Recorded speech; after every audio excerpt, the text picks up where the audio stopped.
Soapbox offers the ITSM TV stage to anyone who has a strong view or opinion on any ITSM topic. If you want to get involved and have a rant, please let us know via at ITSM TV1, at Barclay Ray or at STI Institute. This month, we're delighted to welcome one of the industry's best known figures, Malcolm Fry, who is globally recognised for his positive and forthright views and contributions to the service management industry. Malcolm will be pouring some practical and common sense light on the hype that surrounds cloud computing. And of course, his words and views are his own.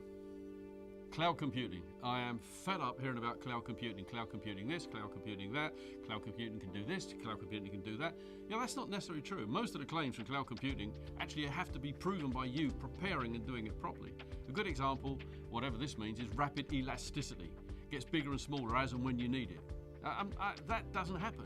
You have to plan for it. You have to do what we used to call capacity management to plan to make sure you got the right capacity. Otherwise, you'll pay for that elasticity.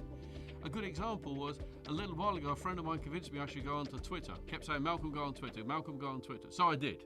What happens? 3 out of the first 4 times I tried to use it, it's not got enough capacity. What happened to rapid elasticity? It's rapided off somewhere. So, don't be fooled. It's not an easy ride into cloud computing. You have to plan and you have to put your plans in place. That way you'll benefit from the potential benefits of cloud computing.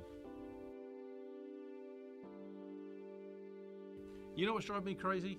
Apps. Everybody seems to have apps nowadays, whatever apps are. There's an app for this, there's an app for that. Why haven't you got an app for this? Why doesn't somebody write an app for that? Why doesn't somebody develop this kind of app? I've had enough, I can't take any more of these apps. In the old days of computing, apps was application, which was a string of programs that would run payroll or invoicing, whatever. Now it's become this kind of in-word that everybody uses. An app, an app, an app, an app.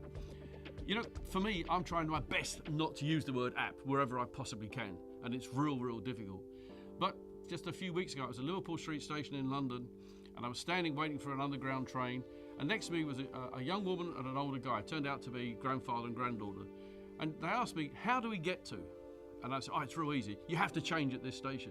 And I thought, I'm going to double check that. So I started to go to my phone. As I got it out of my pocket, the young woman said, what's that? And I said those dreaded words, there's an app for that.